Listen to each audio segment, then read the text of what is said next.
សួស្តីថ្ងៃនេះខ្ញុំមានវិធីសាស្ត្រក្នុងការផ្សាំកូន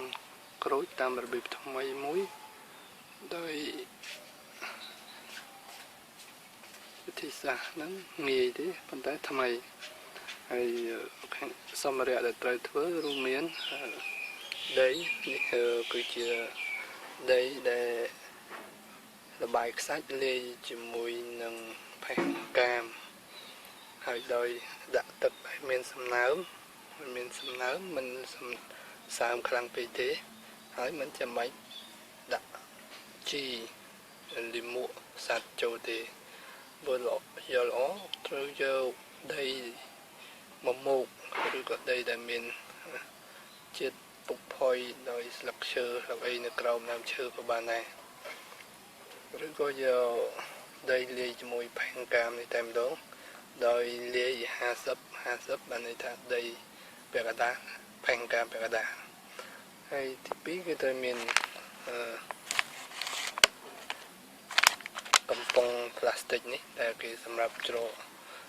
នំចំណីឬបង្អែមទី3គឺកៅស៊ូកងទី4គឺថង់សម្រាប់ច្រកគ្រឿងទេសសម្បូរបែបនៅតាមទីផ្សារហើយនេះគឺជាមែកក្រូចដែលខ្ញុំកាត់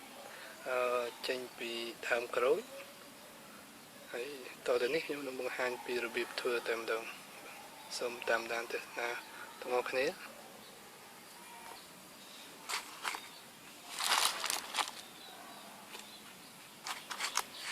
ខ្ញុំយកដីនេះចូលក្នុងកំប៉ុងត្រង់នេះដោយអូសតាមទៅណែនមានទឹកការចូលនៅក្នុងនេះបុកទៅណែន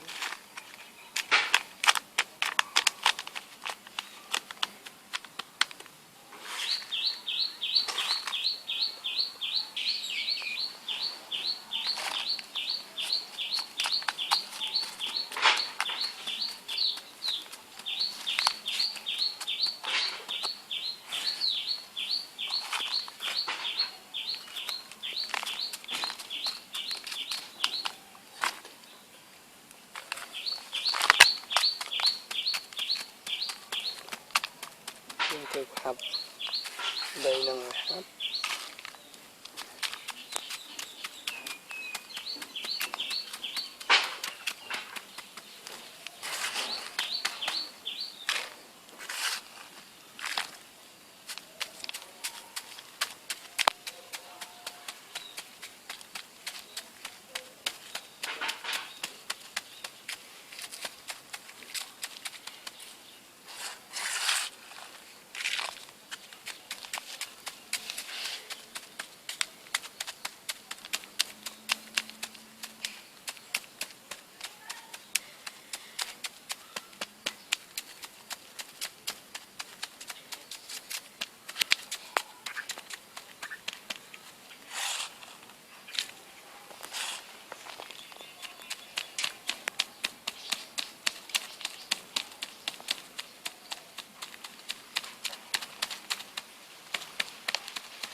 ពេលនេះយើងបានច្រកដីចូលក្នុងកំប៉ុងផ្លាស្ទិកហ្នឹងរួចរាល់ហើយ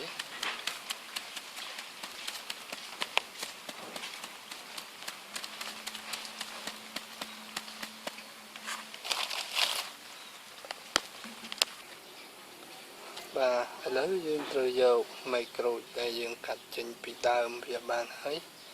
យកមកនៅពេលនេះមែកវារាងវែងអញ្ចឹងយើងត្រូវកាត់ទៅរាងខ្លីបន្តិចកាត់តាមចោលហើយមែកក្រូចយើងត្រូវកាត់ទៅមែកដែលចាស់កុំកាត់មែកខ្ចីព្រោះកាលណាមែកចាស់ពេលដែលវាលូតទៅវាដុះរឹសទៅមែកហ្នឹងគឺចេញផ្លែចេញផ្កាចេញផ្លែតែម្ដងយើងត្រូវកាត់មែកវាចោលមែកនៅតែរាងវែងដើម្បីកុំឲ្យវាទើសថង់របស់យើងបន្តមកទៀតយើងត្រូវយកកន្ត្រៃចាក់ចូលក្នុងដី ដើម្បីទុកប្រឡោះក្នុងការសើបមីក្រូចូលពេលចូលជើងពីទេទៅខាងកំប៉ុងឥឡូវយើងសើបចូល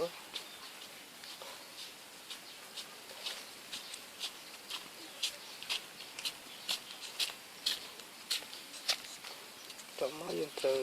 កត់ដីនេះឲ្យណែនតឹង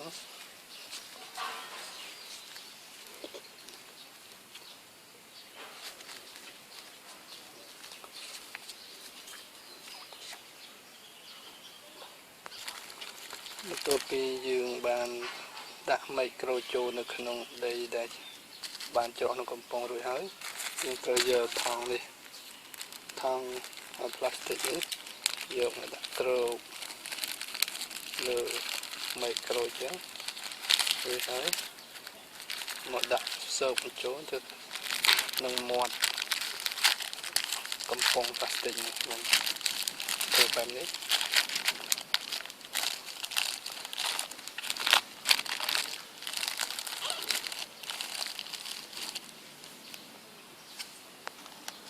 តមកទៀតយើងត្រូវយកកៅស៊ូក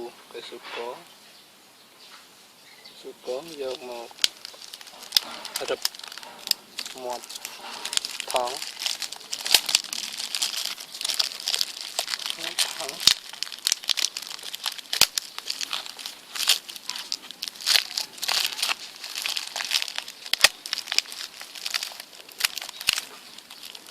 ដើម្បីយើងទាញដើម្បីឲ្យកៅស៊ូឡើងមកមាត់លើមាត់គែមខាងលើហើយមើលឲ្យវាតឹងដើម្បីកុំឲ្យខ្យល់ចូលព្រោះកាលណាខ្យល់ចូលអាចធ្វើឲ្យមីក្រូរបស់យើងនឹងបរាជ័យបានន័យថាវាអាចងាប់ពីវិធីនេះគឺធ្វើធ្វើមិនកុំឲ្យខ្យល់ចូលតែម្ដងគឺឲ្យវាតឹងតែម្ដងឥឡូវសម្រាប់ការអនុវត្តនៃការផ្សំមីក្រូចយើងបានធ្វើសពគ្រប់ហើយ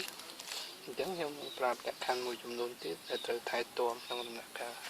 ដែលវាកំពុងតែស្ថិតនៅក្នុងដំណាក់កាលត្រៀមលូតលាស់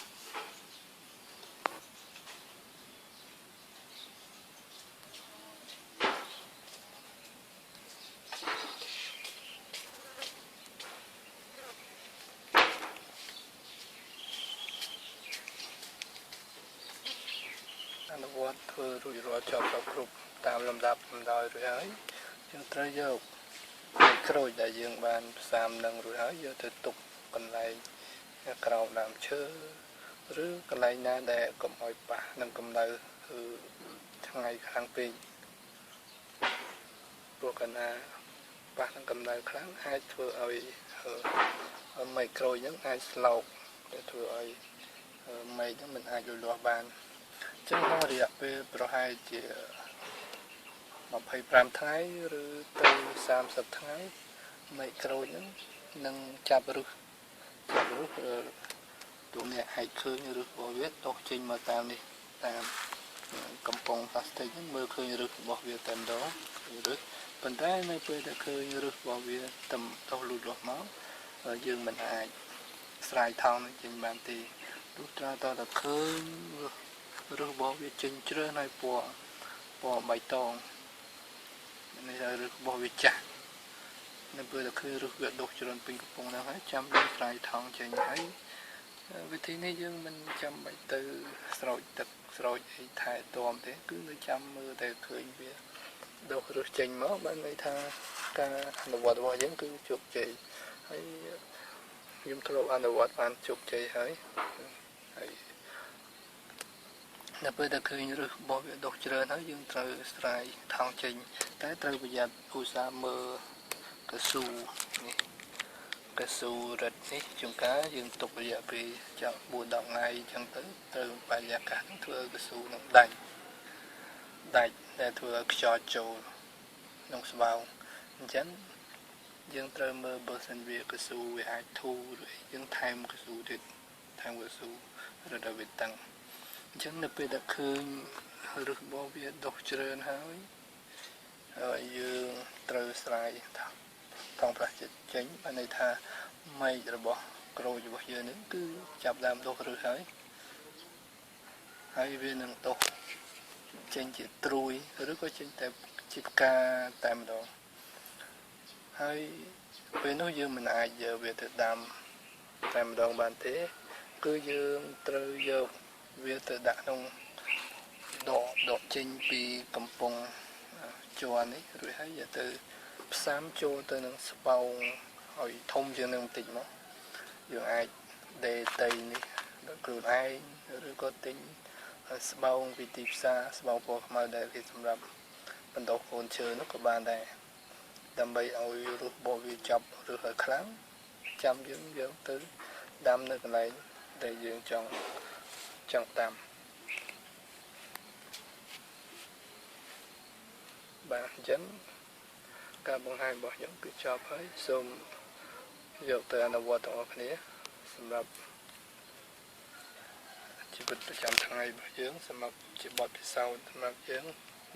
ដែលចូលចិត្តការងារកសិកម្មបាទសូមអរគុណ